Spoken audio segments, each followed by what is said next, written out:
Cuando el príncipe Mishkin regresa a Rusia después de años de tratamiento por epilepsia en Suiza, no lleva consigo ninguna riqueza, poder ni propósito aparente. Solo trae su mirada limpia, su voz amable y una bondad que no parece tener lugar en el mundo al que regresa. A primera vista, Mishkin parece ingenuo, habla con dulzura, no oculta sus emociones, perdona con facilidad y parece incapaz de pensar mal de nadie. Pero bajo esa superficie casi infantil, hay una conciencia brutalmente lúcida de la condición humana. Mishkin no es tonto, es profundamente sensible, y eso lo convierte en un espejo insoportable para los demás, porque frente a él nadie puede fingir. Dostoyevski lo llama el idiota, no porque carezca de inteligencia, sino porque, en su sociedad, una donde la manipulación, el interés y la apariencia lo son todo, alguien que actúa con compasión radical es tratado como si fuera estúpido. Y es aquí donde comienza el verdadero experimento filosófico de la novela. ¿Puede sobrevivir la bondad pura en un mundo construido sobre máscaras? Mishkin no juzga, no ataca, no controla, y por eso mismo desestabiliza a todos. Aquellos que se ven reflejados en su mirada sienten que algo dentro de ellos tiembla, porque donde hay culpa, él ofrece perdón. Donde hay soberbia, él responde con humildad. Donde hay desprecio, él mantiene la dignidad. Y eso, lejos de despertar admiración, provoca incomodidad. Nadie sabe cómo enfrentarlo. Algunos lo admiran en silencio, pero la mayoría lo rechaza, lo manipula, lo desprecia, porque su sola existencia desarma el juego social. En un mundo que premia al fuerte, al ambicioso, al astuto, Mishkin es una anomalía. No quiere ganar, no desea poder, no compite, y eso lo vuelve peligroso, porque no entra en la lógica de los demás, no puede ser comprado, ni seducido, ni intimidado, y entonces comienzan los ataques. No con violencia abierta, sino con sutileza. Lo ridiculizan, lo usan, lo enfrentan con dilemas que buscan quebrarlo, pero él sigue firme en su modo de ser, no por testarudez, sino porque no conoce otra forma de habitar el mundo que no sea a través de la verdad y la compasión. Y sin embargo, Mishkin no es un santo inalcanzable. Tiene miedo, se enferma, sufre, no es indiferente al dolor ni a la maldad.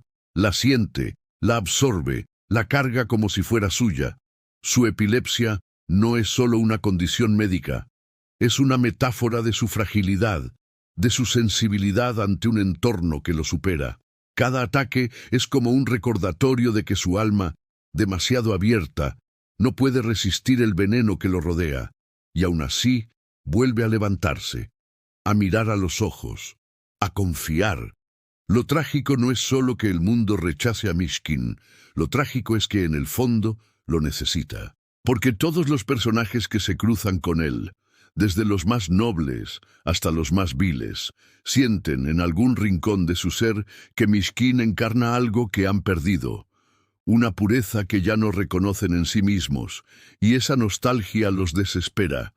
Quieren acercarse a él, pero no saben cómo, y al no poder hacerlo, lo destruyen. Mishkin no busca tener razón, no quiere imponerse, solo observa, escucha. A veces balbucea lo que piensa con cierta torpeza que no es falta de inteligencia, sino una especie de pudor existencial. Sabe que sus palabras pueden parecer ridículas en una mesa donde todos compiten por tener la última palabra. Y sin embargo, habla, porque no puede mentir, no puede ser cómplice del juego. Dice lo que piensa, aunque lo miren como si fuera un loco. Porque en cierto modo lo es. Está loco de compasión en un mundo intoxicado de orgullo. Los demás lo ven como una amenaza no por lo que hace, sino por lo que es. En su presencia los disfraces se deshacen. Aquellos que han construido sus vidas sobre la apariencia se sienten desnudos frente a su transparencia. Nastasia Filipovna, uno de los personajes más trágicos de la novela, es quien más profundamente lo percibe. Ella, marcada por el abuso, el escándalo, la vergüenza, ve en Mishkin una posibilidad de redención, pero también siente que no la merece, que su oscuridad es demasiado profunda para ser tocada por alguien tan limpio, y por eso huye de él, lo hiere, lo rechaza, porque no sabe cómo ser amada sin sentir culpa. El amor que Mishkin ofrece no es el amor romántico típico, es un amor radical que no pide nada a cambio, un amor que no exige transformación, pero que, por su sola existencia, despierta la posibilidad de ser otro. Es un amor insoportable para quien ha vivido en el fango, porque no hay defensa contra él. No se puede negociar con esa clase de amor. O se acepta, o se destruye, y la mayoría, en lugar de aceptarlo, elige destruirlo. Cada interacción con Mishkin se convierte en un espejo donde los demás se enfrentan a lo que han perdido. Ganya, por ejemplo, lucha entre su ambición y su decencia. Ante Mishkin, su mezquindad se hace evidente, y eso lo enfurece.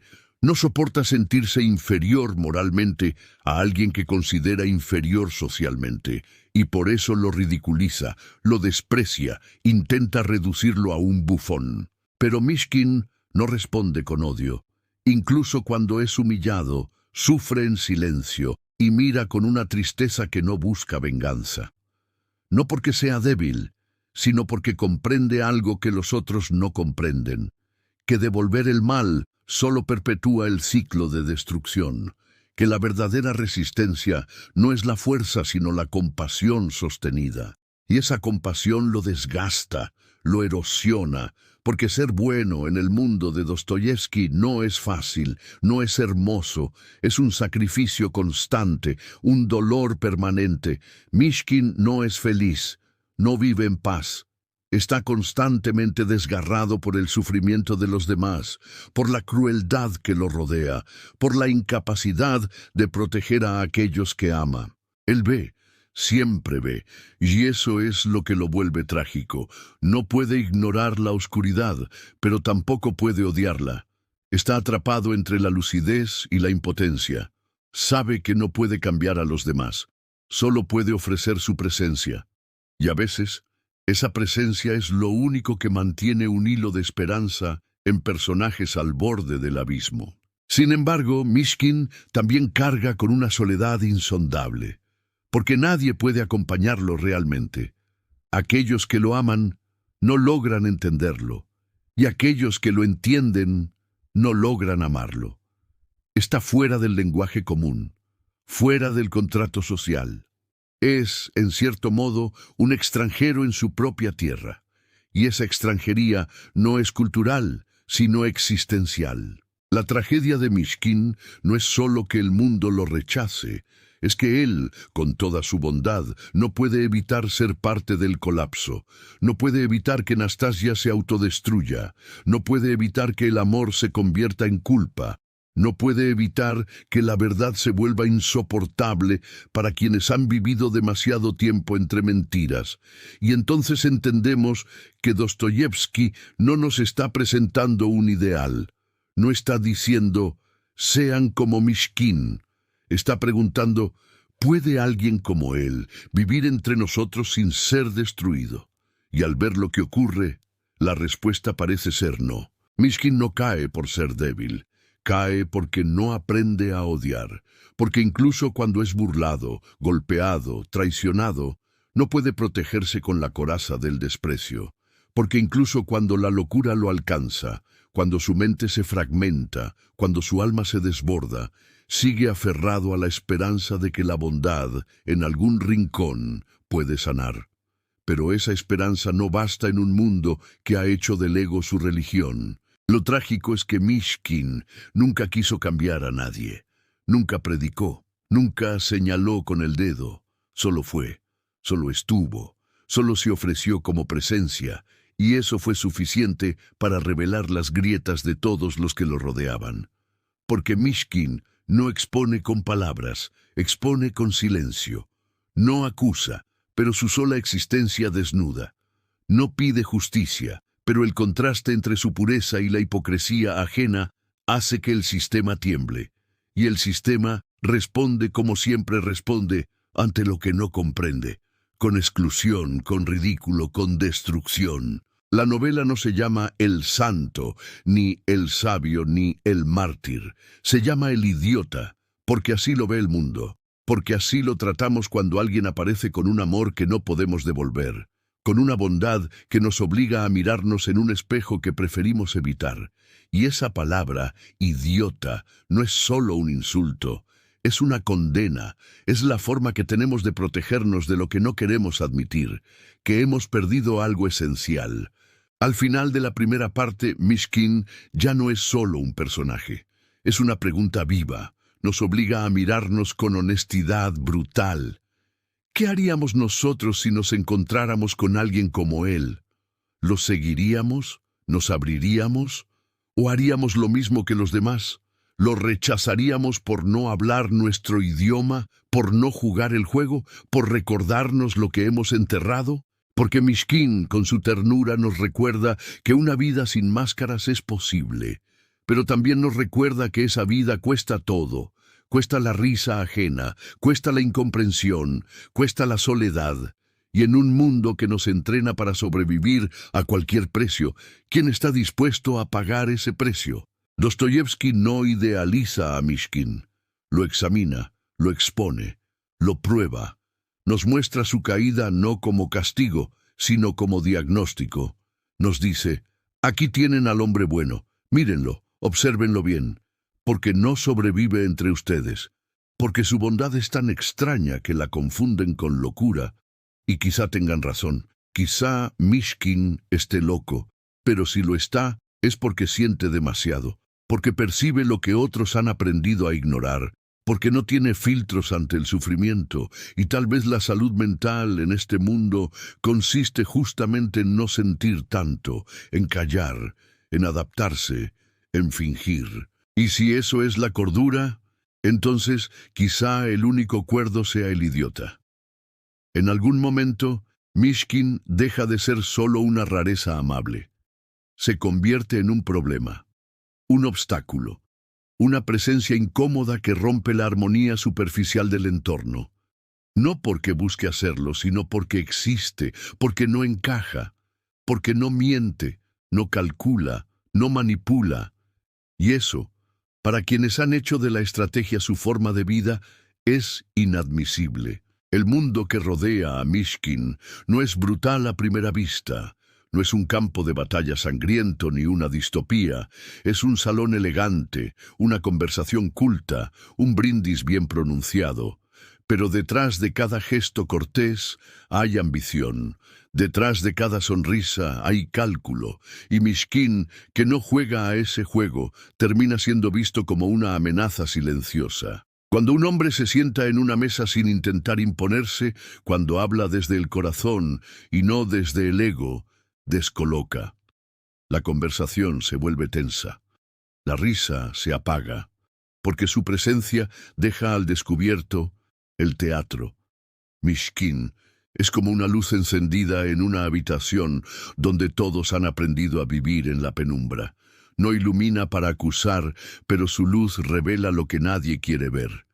Y entonces comienzan las grietas. Nastasia Filipovna, esa mujer hecha de fuego y ruina, siente que Mishkin la ve de verdad.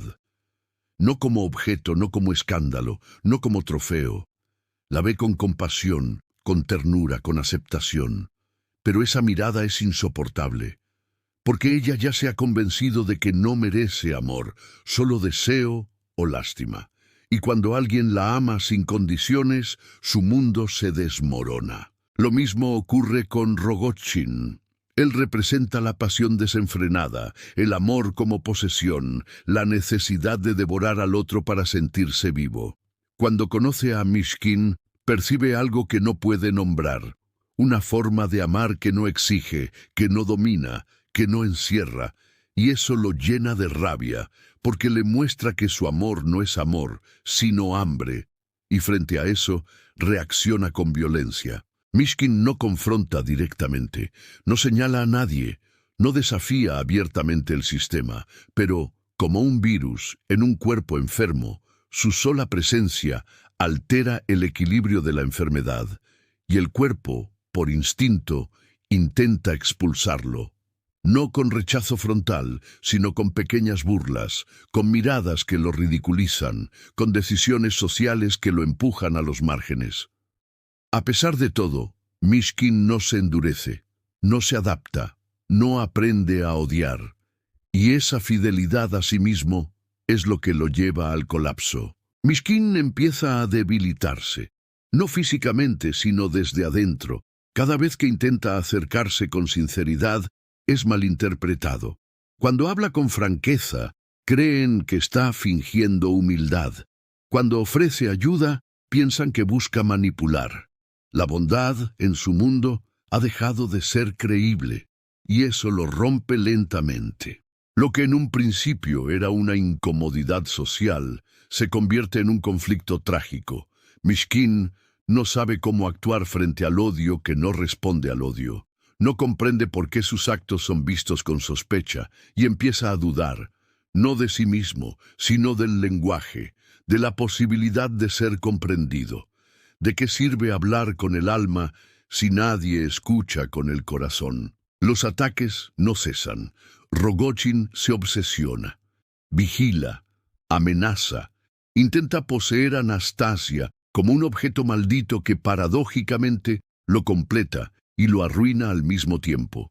Mishkin, en su inocencia lúcida, no quiere competir con él, no quiere ganarle. Solo quiere que ella esté a salvo, incluso si eso significa alejarse. Pero el mundo no entiende esa lógica. En los códigos sociales que dominan la novela, renunciar es perder, ceder es ser débil, amar sin poseer es ridículo. Y Mishkin, que nunca jugó para ganar, empieza a ser arrastrado por un juego que no eligió. La tensión crece, la atmósfera se enrarece. Cada conversación parece cargada de electricidad. Cada mirada es un juicio, cada silencio, una amenaza latente. Mishkin, que antes caminaba como un extranjero sereno, ahora empieza a tropezar dentro del campo minado de las relaciones humanas. El amor de Mishkin por Nastasia es una mezcla de compasión, ternura y una esperanza casi religiosa. No la ama como se ama en las novelas románticas. La ama como se ama a un alma herida, como se ama a lo irrecuperable. Sabe que ella está rota, sabe que huye, que se castiga, y aún así la ve incluso cuando ella se oculta, y eso la desarma y la destruye. Porque el amor de Mishkin no es una salvación mágica. No sana por presencia, sana solo si es aceptado. Y Nastasia no puede aceptarlo, no porque no lo quiera, sino porque se odia demasiado para permitirlo. Y así se forma el triángulo imposible. Mishkin que ama sin poseer, Rogojin que posee sin amar, y Nastasia que quiere ser amada sin sentirse digna. Tres fuerzas atrapadas en un torbellino emocional que ninguno puede controlar. Y Mishkin, como siempre, en el centro del huracán. El entorno no ayuda. La alta sociedad se alimenta del escándalo. Juzga, murmura, manipula. Observan a Mishkin como quien observa a un fenómeno de circo, un noble que no actúa como noble, un hombre educado que no busca poder, un heredero que no sabe jugar. Y cuanto más insisten en ridiculizarlo, más crece la grieta entre él y el mundo. Pero Mishkin no se defiende, no grita, no escapa, permanece, no por cobardía, sino por convicción. Él cree, quizás con una fe desesperada, que el amor puede más, que la verdad, aunque demore, se impone, que la compasión puede romper la cadena del dolor, pero el mundo no está listo para esa fe y comienza a castigarlo por sostenerla. Hay una escena que no aparece escrita, pero que atraviesa toda la novela como una sombra invisible, la escena de un hombre que grita desde adentro, pero nadie lo escucha. Ese hombre es Mishkin, porque incluso cuando habla, incluso cuando tiembla, incluso cuando ama, el mundo lo interpreta como un error, como un ruido sin sentido, como una anomalía, y esa desconexión es la herida más profunda. No es que Mishkin no sea comprendido, es que no hay lugar para que sea comprendido. Las palabras que él usa han sido vaciadas de su significado. Habla de bondad y oyen debilidad. Habla de amor y entienden dependencia. Habla de perdón y lo llaman idiota. Y entonces, sin querer, sin buscarlo, se convierte en mártir de un mundo que no pidió redención. Lo más cruel de su tragedia no es la traición, es el aislamiento, el progresivo apagamiento de su luz. No porque el mal lo derrote, sino porque su verdad se vuelve insoportable para todos. Porque estar cerca de él es verse en un espejo que no miente, un espejo que no grita, que no acusa, pero que tampoco permite mirar hacia otro lado. Mishkin no cae como caen los héroes trágicos. No muere, no se rebela, no se destruye a sí mismo, simplemente se apaga. Su alma, expuesta a un mundo demasiado hostil, se retrae. Su mente, sobrecargada de contradicciones, de dolor ajeno, de silencios que nadie rompe, comienza a fragmentarse. La epilepsia se vuelve símbolo de su estado interior, convulsiones del alma, estallidos de una conciencia que ya no puede sostenerse sin romperse. Y mientras eso ocurre, los demás siguen su vida. La sociedad se recompone, los hipócritas encuentran nuevas máscaras, los violentos, nuevos discursos, los perdidos, nuevas distracciones. Solo Mishkin permanece con la herida abierta, con la compasión intacta, con los ojos limpios. Y eso, al final, es más perturbador que cualquier discurso. Dostoyevski nos arrastra hasta ese punto con maestría brutal. Nos hace amar a Mishkin, no porque sea perfecto, sino porque es frágil, porque no huye, porque ama sin condiciones, aunque eso lo destruya, porque su dolor no es ruido, es oración.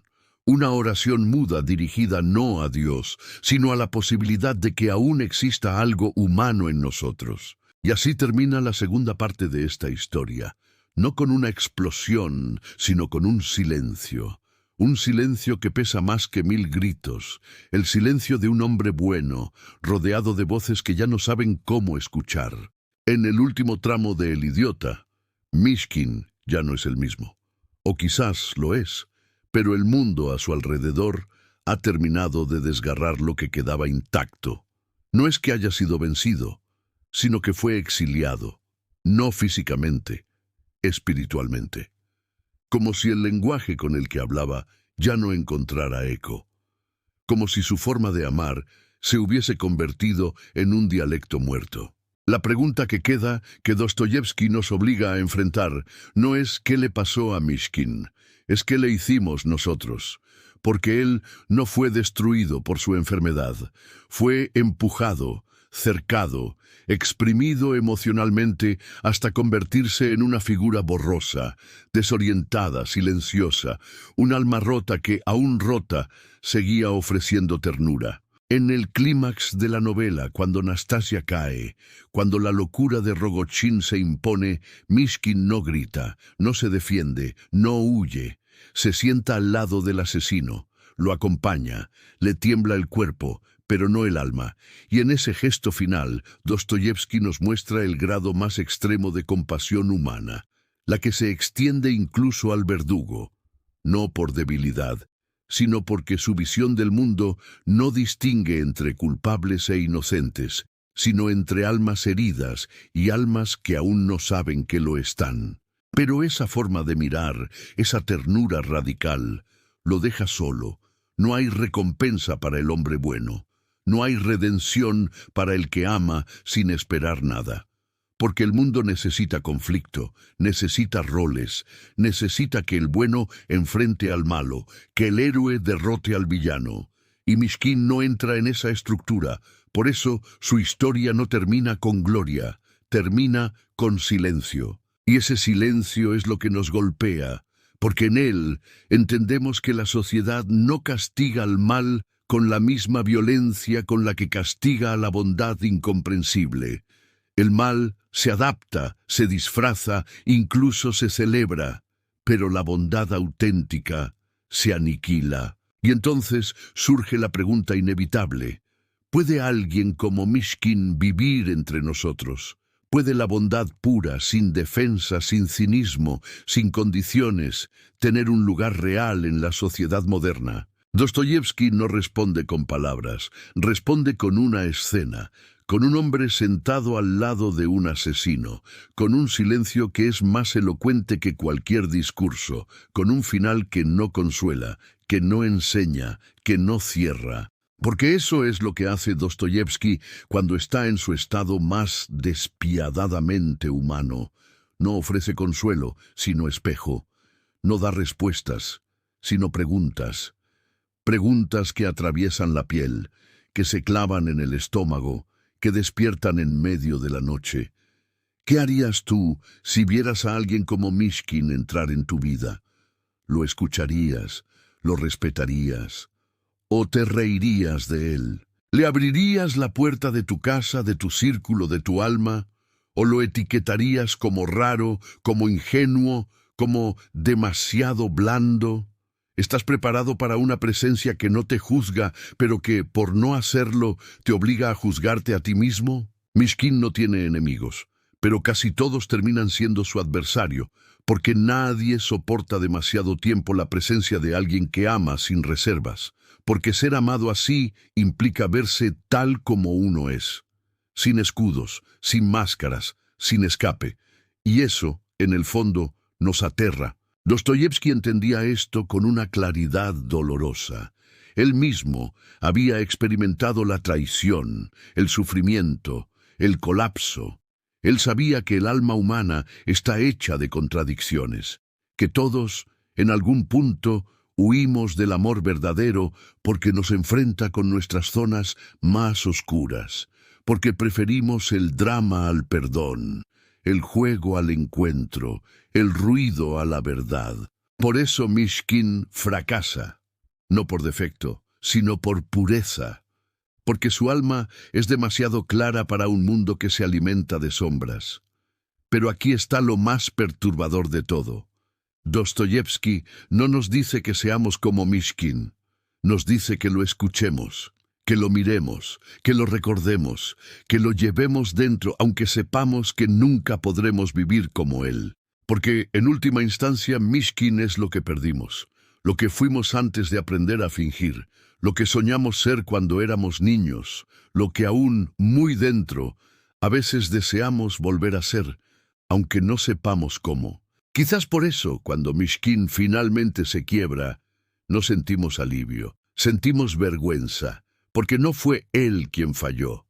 Fuimos nosotros, los espectadores cómodos, los personajes secundarios que observan desde el costado, los que preferimos la coherencia del sistema a la disrupción de la bondad. El final de El idiota no es trágico porque alguien muera, es trágico porque nada cambia, porque la sociedad sigue su curso, porque el caos se reorganiza, porque la excepción fue absorbida, neutralizada, silenciada. Mishkin termina reducido a una sombra de lo que fue, a un cuerpo presente con la mirada vacía, a un símbolo de lo que el mundo no puede tolerar sin destruir. ¿Y qué hacemos nosotros con eso? Seguimos adelante, cambiamos de video, pensamos qué historia tan intensa y volvemos a nuestras rutinas. ¿O nos atrevemos a mirar más de cerca? Porque si hay algo que Dostoyevski entendió mejor que nadie, es que las ideas no valen por su lógica, sino por su efecto en el alma. Que la filosofía no es teoría, sino carne. Que el bien no es un concepto, sino una presencia viva, incómoda, frágil, profundamente humana. Y Mishkin fue esa presencia, un experimento fallido para el mundo, pero quizás un éxito en nosotros, si logramos escuchar lo que su silencio dejó escrito en cada página. Tal vez no podamos vivir como él. Tal vez la compasión radical nos quede grande. Pero si después de conocerlo podemos hablar con un poco más de honestidad, mirar al otro con un poco más de paciencia, amar sin tantas condiciones, entonces Mishkin no habrá sido un idiota, habrá sido un maestro uno al que solo podemos honrar no repitiendo sus palabras, sino cuestionando las nuestras. Porque al final el problema no es Mishkin, el problema somos nosotros. Y esa es la pregunta que Dostoyevsky nunca escribió, pero que dejó flotando entre líneas, esperando que alguien, algún día, tuviera el coraje de contestarla.